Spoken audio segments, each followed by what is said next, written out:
Good morning. Good morning.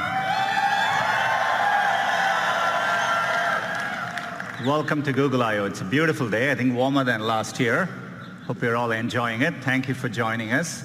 I think we have over 7,000 people here today, as well as many people. We are live streaming this to many locations around the world. So thank you all for joining us today. We have a lot to cover. But before we get started, I had one important business which I wanted to get over with. Towards the end of last year, it came to my attention that we had a major bug in one of our core products. It turns out we got the cheese wrong in our burger emoji. Anyway, we went hard to work. I never knew so many people cared about where the cheese is. We fixed it. The irony of the whole thing is I'm a vegetarian in the first place.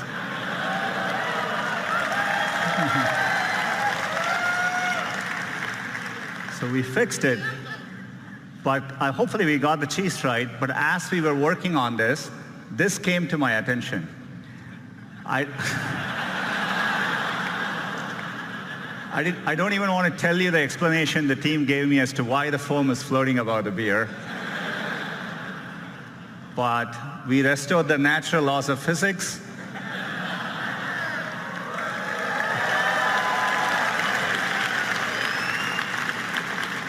So all is well. We can get back to business. We can talk about all the progress since last year's I/O. I'm sure all of you would agree it's been an extraordinary year on many fronts. I'm sure you've all felt it. We're at an important inflection point in computing, and it's exciting to be driving technology forward. And it's made us even more reflective about our responsibilities. Expectations for technology vary greatly depending on where you are in the world or what opportunities are available to you. For someone like me who grew up without a phone, I can distinctly remember how gaining access to technology can make a difference in your lives.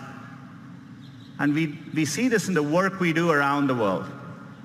You see it when someone gets access to a smartphone for the first time. And you can feel it in the huge demand for digital skills we see. That's why we've been so focused on bringing digital skills to communities around the world. So far, we have trained over 25 million people, and we expect that number to rise over 60 million in the next 5 years. It's clear technology can be a positive force, but it's equally clear that we just can't be wide-eyed about the innovations technology creates. There are very real and important questions being raised about the impact of these advances and the role they'll play in our lives. So we know the path ahead needs to be navigated carefully and deliberately, and we feel a deep sense of responsibility to get this right. That's the spirit with which we are approaching our core mission to make information more useful, accessible, and beneficial to society. I've always felt that we were fortunate as a company to have a timeless mission that feels as relevant today as when we started. And we're excited about how we can approach our mission with renewed vigor thanks to the progress we see in AI. AI is enabling this for us to do this in new ways, solving problems for our users around the world. Last year at Google I/O, we announced Google AI. It's a collection of our teams and efforts to bring the benefits of AI to everyone. And we want this to work globally, so we are opening AI centers around the world. AI is going to impact many fields, and I want to give you a couple of examples today. Healthcare is one of the most important fields AI is going to transform. Last year, we announced our work on diabetic retinopathy, which is a leading cause of blindness, and we use deep learning to help doctors diagnose it earlier. And we've been running field trials since then at Aravind and Sankara hospitals in India, and the field trials are going really well. We are bringing expert diagnosis to places where trained doctors are scarce. It turned out, using the same retinal scans, there were things which humans quite didn't know to look for, but our AI systems offered more insights. Your same eye scan turns out holds information with which we can predict the 5-year risk of you having an adverse cardiovascular event, heart attack or strokes. So to me, the interesting thing is that, more than what doctors could find in these eye scans, the machine learning systems offered newer insights. This could be the basis for a new non-invasive way to detect cardiovascular risk. And we just published the research, and we are going to be working to bring this to field trials with our partners. Another area where AI can help is to actually help doctors predict medical events. Turns out doctors have a lot of difficult decisions to make, and for them, getting advance notice, say 24 to 48 hours before a patient is likely to get very sick, has a tremendous difference in the outcome. And so we have put our machine learning systems to work. We've been working with our partners using de-identified medical records. And it turns out if you go and analyze over 100,000 data points per patient, more than any single doctor could analyze, we can actually quantitatively predict the chance of readmission 24 to 48 hours before, earlier than traditional methods. It gives doctors more time to act. We are publishing our paper on this later today, and we are looking forward to partnering with hospitals and medical institutions. Another area where AI can help is accessibility. We can make day-to-day use cases much easier for people. Let's take a common use case. You come back home in the night and you turn your TV on. It's not that uncommon to see two or more people passionately talking over each other. Imagine if you are hearing impaired and you're relying on closed captioning to understand what's going on. This is how it looks to you. On a Danny Ainge level, but he's above a Colangelo level. In other words, he understands enough to... As you can see, it's gibberish. You can't make sense of what's going on. So we have machine learning technology called Looking to Listen. It not only looks for audio cues, but combines it with visual cues to clearly disambiguate the two voices. Let's see how that can work, maybe in YouTube. Not on a Danny Ainge level, but he's above a Colangelo level. In other words, he understands enough to...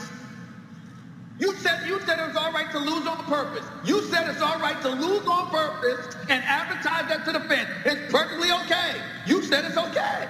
We have nothing else to talk about. We have a lot to talk about.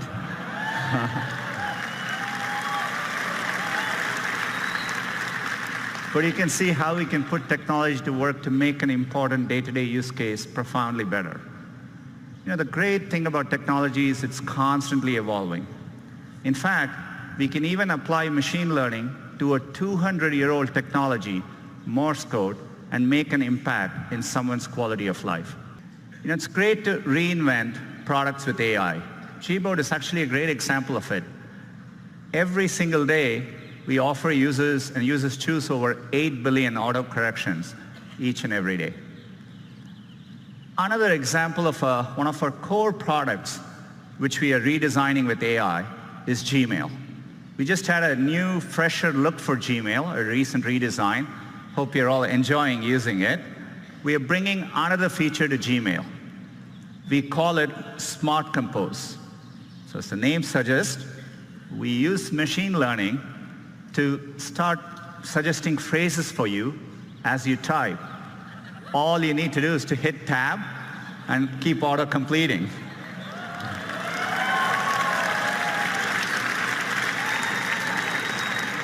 In this case, it understands the subject is Taco Tuesday. It suggests chips, salsa, guacamole.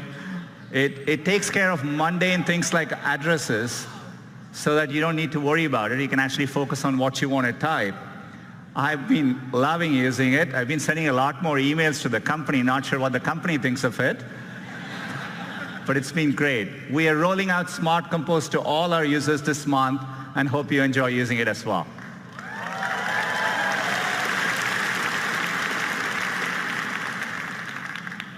Another product, which we built from the ground up using AI, is Google Photos. Works amazingly well and at scale. If you click on one of these photos, what we call the photo viewer experience, where you're looking at one photo at a time, so that you understand the scale, every single day, there are over 5 billion photos viewed by our users each and every day. So we want to use AI to help in those moments. So we are bringing a new feature called suggested actions, essentially suggesting smart actions right in context for you to act on. Say, for example, you went to a wedding and you're looking through those pictures. We understand your friend Lisa is in the picture, and we offer to share the 3 photos with Lisa, and with one click, those photos can be sent to her. So the anxiety where everyone is trying to get the picture on their phone, I think we can make that better. Say, for example, if the photo in the same wedding, if the photos are underexposed, our AI systems offer a suggestion to fix the brightness right there, one tap, and we can fix the brightness for you. Or if you took a picture of a document which you want to save for later, we can recognize, convert the document to PDF, and make it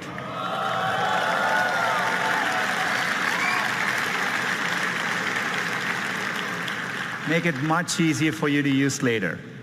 We want to make all these simple cases delightful. By the way, AI can also deliver unexpected moments. So for example, if you have this cute picture of your kid, we can make it better. We can drop the background color, pop the color, and make the kid even cuter. Or if you happen to have a very special memory, something in black and white, maybe of your mother and grandmother, we can recreate that moment in color and make that moment even more real and special.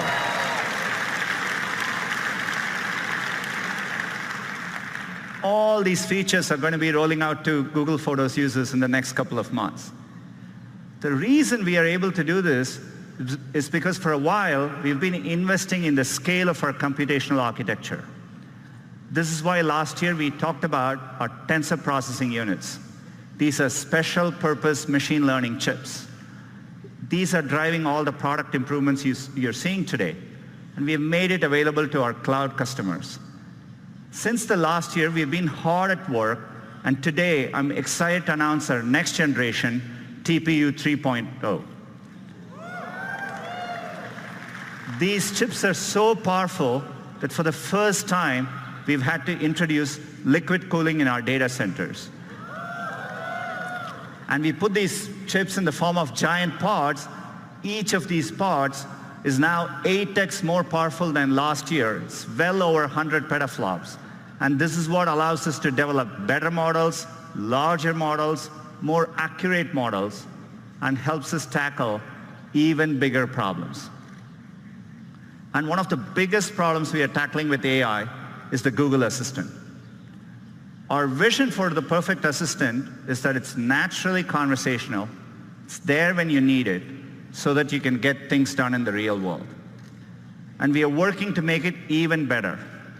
We want the assistant to be something that's natural and comfortable to talk to.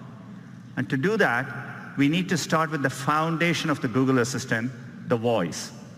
Today, that's how most users interact with the assistant. Our current voice is codenamed Holly. She was a real person. She spent months in our studio, and then we stitched those recordings together to create voice. But 18 months ago, we announced a breakthrough from our DeepMind team called WaveNet. Unlike the current systems, WaveNet actually models the underlying raw audio to create a more natural voice. It's closer to how humans speak. The pitch, the pace, even all the pauses that convey meaning. We want to get all of that right.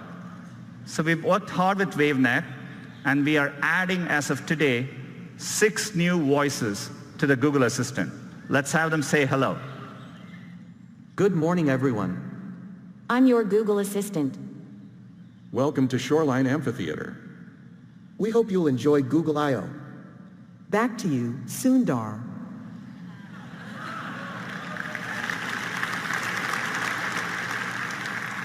Our goal is one day to get the right accents, languages, and dialects right globally.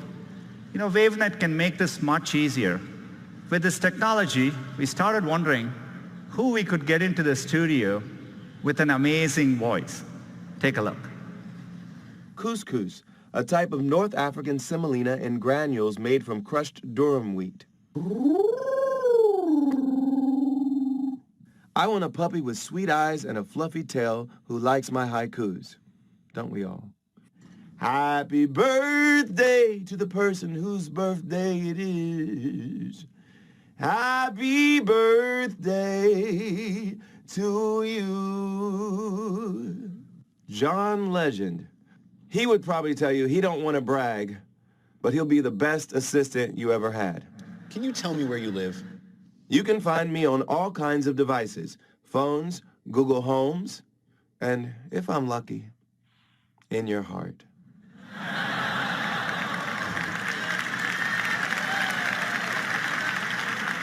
That's right, John Legend's voice is coming to the assistant. Clearly, he didn't spend all the time in the studio answering every possible question that you could ask. But WaveNet allowed us to shorten the studio time, and the model can actually capture the richness of his voice. His voice will be coming later this year in certain contexts so that you can get responses like this. Good morning, Sundar. Right now in Mountain View, it's 65 with clear skies. Today, it's predicted to be 75 degrees and sunny. At 10 a.m., you have an event called Google I.O. Keynote. Then, at 1 p.m., you have margaritas. Have a wonderful day. I'm looking forward to 1 p.m. So John's voice is coming later this year. I'm really excited we can drive advances like this with AI. We are doing a lot more with the Google Assistant. And to talk to you a little bit more about it, let me invite Scott onto the stage.